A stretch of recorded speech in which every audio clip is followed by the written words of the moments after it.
Elon Musk hasn't even left the White House yet, and he's already breaking from Trump and Republicans. Because you now have Musk criticizing the president's so-called big, beautiful bill, which is that budget that passed the House last week. The bill is passed.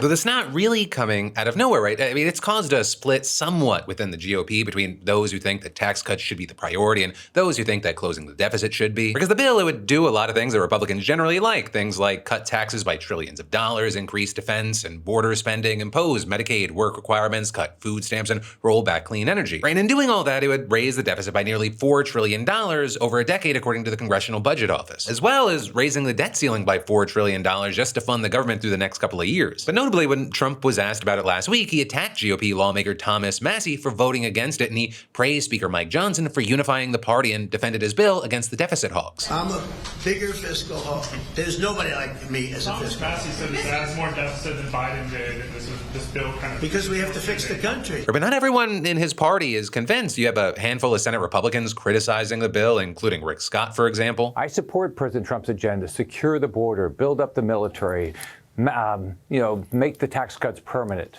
And I think we've got to do all these things.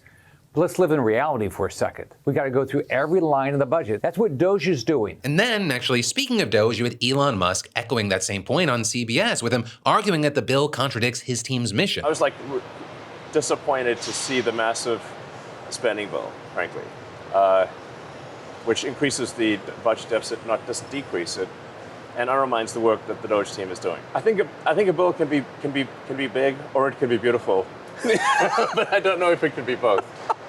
My personal opinion. But also, I think it's important to note that when it comes to shrinking the deficit, Musk has taken some flack himself for not living up to his promises either. Because he initially said that DOGE would cut government spending by at least $2 trillion. Then he later revised that down to just $1 trillion. But as of April, DOGE itself only claims to have cut over $160 billion. And even that number, I say put an asterisk on it, it is dubious. Because, for example, you have the BBC finding that many of the largest saving claims are either lacking in evidence, highly speculative, or vastly overstated. We should also mention there that when confronted about this during an interview in Qatar last week, Elon defended himself. Though he did seem on one hand to blame the government for DOGE's lack of success, and on the other hand claiming that it has been actually successful given the constraints. The ability of DOGE to operate is a function of whether the government, and this includes the Congress, is willing to take our advice. We're not the dictators, we are the advisors.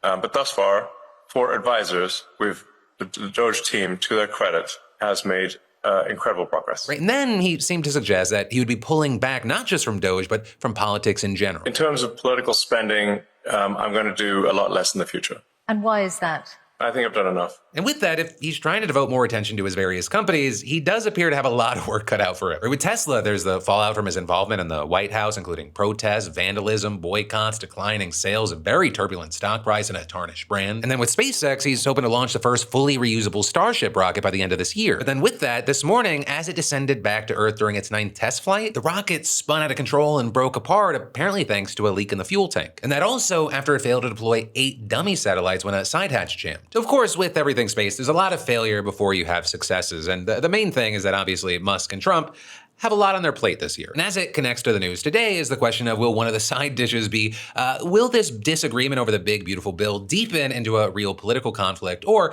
is it something that's kind of just in passing? Or will someone bend? And or is there a Trump tweet in the future about Elon Musk coming to me on his knees, tears in his eyes? Though I will say, it does not appear like we are there yet. Because today, when Trump was asked about Elon's criticism, he responded by saying, "We will be negotiating that bill, and I'm not happy about certain aspects of it, but I'm thrilled by other aspects of it. That's the way they go. It's very big. It's the big, beautiful bill." But for now, we'll have to see what happens with their relationship, what happens with this so-called big, beautiful bill. And don't worry, because, the only thing at stake is the future of America. And you know what? Just to keep things light for me, it's no more Trump's so-called big, beautiful bill. It's Trump's BBL, his big, beautiful legislation.